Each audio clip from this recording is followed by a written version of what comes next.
want to make several points about the political implications and ramifications of coronavirus as sourced or origined in China.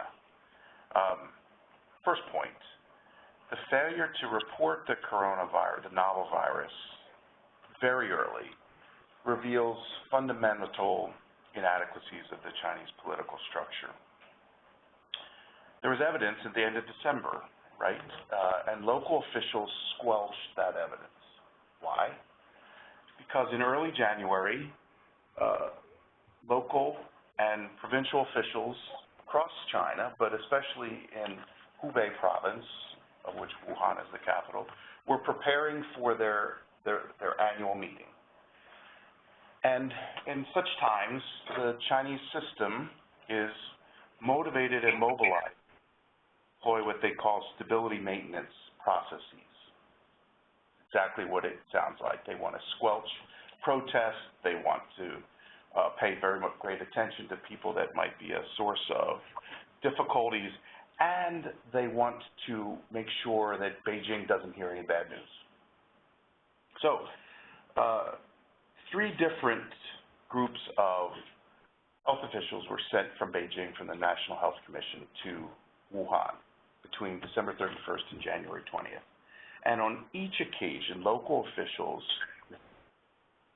lied, stymied information, and the reasons were related to local conditions. They wanted to present as useful and constructive a public face to Beijing.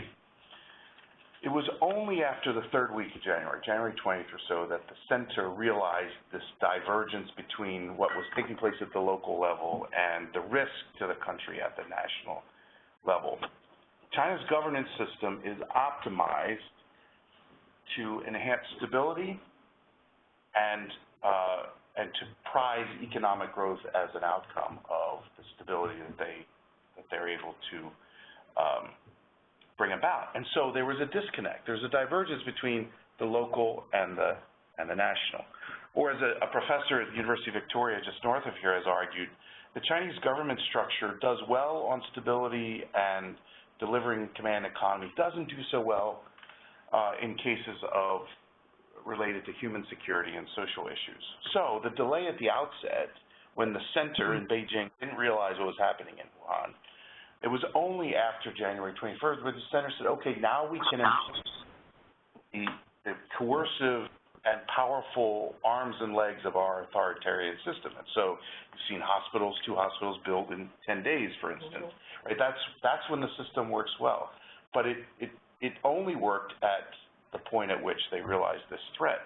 So first point is there's 2 stories. At the local level, ineptitude, subterfuge, corruption, self-dealing, and at the central level, once they were motivated, mobilized, quite a robust response. So how will the party think? How will the party know when it has beaten the crisis? Or better, how will we know? First, several tests. First, President Xi Jinping will visit Wuhan. You may have seen 2 days ago he was there. He's wearing the highest quality mask. He was talking to a teleprompter, or it was teleconferencing with both patients and doctors in the hospital adjacent. He was not actually in the room with them, but at least he was there. Test 2, they would announce the dates for the new national level political meetings. The National People's Congress meets in March. It's been postponed.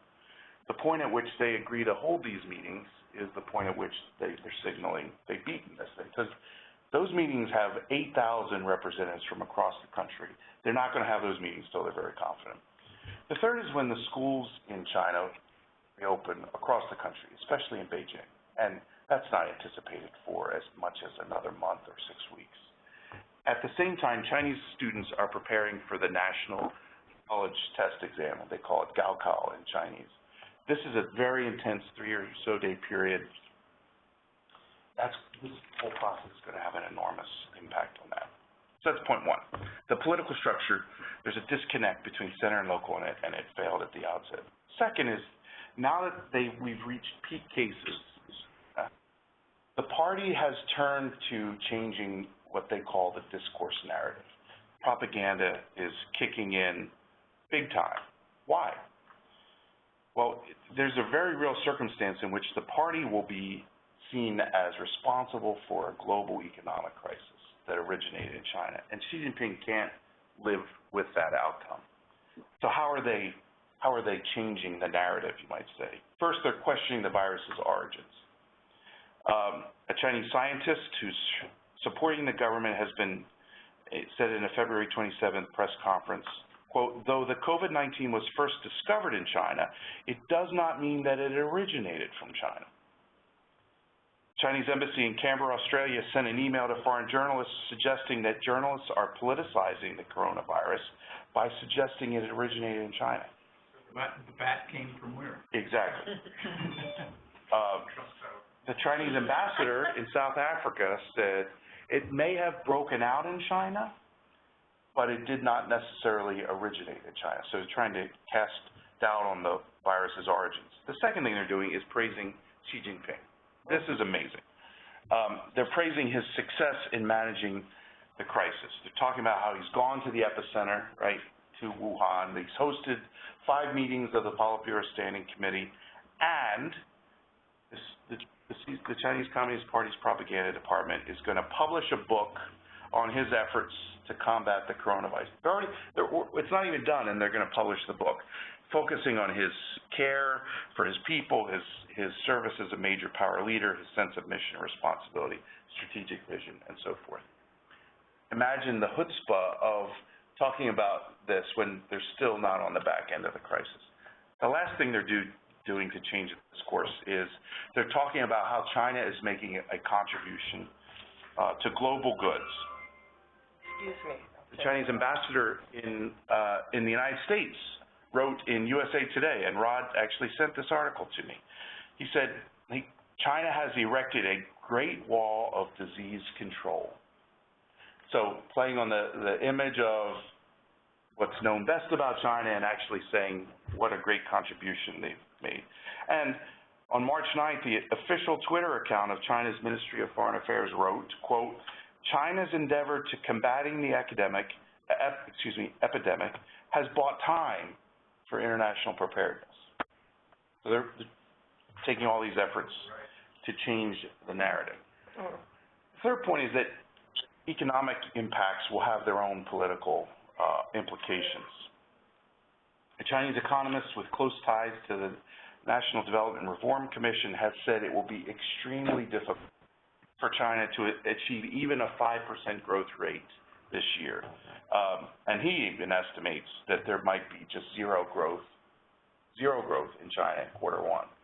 But others have said there will actually be contraction in Q1. And if so, this will be the first quarterly year-on-year contraction in Chinese economy in 30 years. And this all puts at risk the social contract that the Chinese Communist Party has said to the Chinese people. We will achieve economic growth, we will provide greater wealth for you, and we will provide stability, and what you give us in return is acquiescence to our political control. You yield most of your political rights to us. That's all at risk. Fourth point, the question on many people's minds, especially in Washington, is this the event that topples the Chinese Communist Party? It's been a rough year, right? We know about the swine flu epidemic. Up between a third and a half of China's pigs had to be slaughtered because of swine flu. You know about the PRC-U.S. trade and tariff war. Well aware of the circumstances in Hong Kong, where the violence in response to introduction of Chinese law that would erode the wee bit of political autonomy that Hong Kong has. And in Taiwan, Tsai Ing-wen, an independence-leading president, was reelected. It's been a tough year. There's lots of stress on the system. Is this the event that achieves the tipping point? No, it's not. Why? I think 2 reasons. First, the party has mastered more than at any time in its history the levers of control. And so it has everything it needs to be able to conquer these series of events. And moreover, and the second reason, it can't fail because Next year is the 100th anniversary of the founding of the Chinese Communist Party. The country's anniversary isn't until 2049, but the party was founded in 1921. The party can't fail in this circumstance, and therefore it won't fail.